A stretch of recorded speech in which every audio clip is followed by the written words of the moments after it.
Hello' guys, welcome to my another video'. বন্ধুসকল, আজি আমাৰ এই ভিডিঅ'ত ডিছকাছ কৰিম যে ফাৰ্মখন কেনেকৈ চাফ কৰিব লাগে, কেনেকৈ ক্লিন কৰিব লাগে আৰু কি কি কৰিব লাগে, যাৰ বাবে যিটো নেক্সট বেজ আমি তুলিম বা ফাৰ্মত ভৰাম তেতিয়া যাতে কোনো ধৰণৰ বেমাৰ বা বেক্টেৰিয়াই আক্ৰান্ত বা আক্ৰমণ কৰাৰ চান্সটো কমি যায়, তাৰ ওপৰত ডিছকাছ কৰিম। তো বন্ধুসকল, আপোনালোকে দেখা পাইছে আমাৰ ফাৰ্মখন লেতেৰা হৈ আছে। মকৰাৰ ঘৰ, মকৰাৰ জাল আদি বনাই দিছে, পূৰা লেতেৰা হৈ আছে।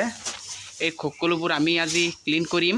বন্ধুসকল, এইটো ক্লিন নকৰিলে বহুতো বেমাৰে দেখা দিব।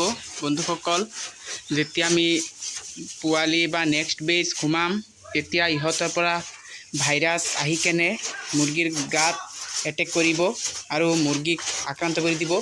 বন্ধুসকল, আপোনালোকে নিশ্চয় গম পাইছে যে এটা বেমাৰ আছে যিটোৰ নাম হৈছে কৰাইজা। বন্ধুসকল, প্ৰায় মুৰ্গীৰ চকুত দেখা পোৱা যায়। কৰাইজা বেমাৰটো হৈছে যেতিয়া মুৰ্গীৰ চকুটো ফুলি যায় আৰু চকুৰে পানী ওলায়, তেতিয়া মুৰ্গীক কৰাইজা বেমাৰ হয়। বন্ধুসকল, এই কৰাইজা বেমাৰটো এই কাৰণেই হয় যে ওপৰত মকৰাৰ জাল থাকে, ধূলি বালি থাকে, যাৰ বাবে মুৰ্গীবিলাকৰ চকুৰ মাজত ধূলি বালি যাই কেনে বা মকৰাৰ ঘৰৰ পৰা এটা বেক্টেৰিয়া ওলাই কেনে মুৰ্গীৰ চকুত আক্ৰমণ কৰে, যাৰ ফলত চকুটো ফুলি যায় আৰু ইয়াক কৰাইজা বুলি কয়। বন্ধুসকল, এই বেমাৰটোৱে ফাৰ্মখন ধ্বংস কৰি দিয়ে, বহুতো মুৰ্গী লোকচান কৰি দিয়ে, লছৰ সন্মুখীন হ'ব লগা হয়। তো বন্ধুসকল, আমি এই সকলোবোৰ চাফা কৰি আমাৰ ফাৰ্মখন ক্লিন কৰি দিম। বন্ধুসকল, আপোনালোকে আগতে মকৰা জালখিনি, যিটো ওপৰত মকৰা জাল আছে, এই জালখিনি আপোনালোকে সুন্দৰকৈ ক্লিন কৰি কেনে তাৰপিছত আপোনালোকে লিডাৰ যিটো আছে লিডাৰখন চাফা কৰিব। বন্ধুসকল, আমাৰ লিডাৰখন চাফা কৰিম। চাফা কৰি দিছোঁ।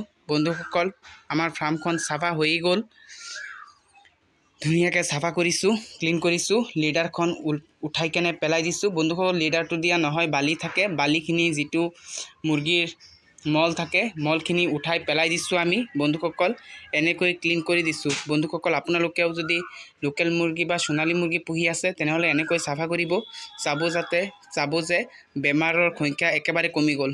বন্ধুসকল, আমি নেক্সট ভিডিঅ'ত ডিছকাছ কৰিম যে ফাৰ্মখন ক্লিন কৰি কেনে ফাৰ্মখন কেনেকৈ স্প্ৰে' কৰিব লাগে আৰু কি মেডিচিনেৰে স্প্ৰে' কৰিব লাগে যাতে বীজাণুবোৰ ধ্বংস হৈ যায়, ডিছইনফেক্টেড হৈ যায় ফাৰ্মখন, আৰু যাতে আমি তাৰ পিছৰ বেজটো তুলিব পাৰিম। তো বন্ধুসকল, সেইটো ভিডিঅ' চাব আপোনালোকে।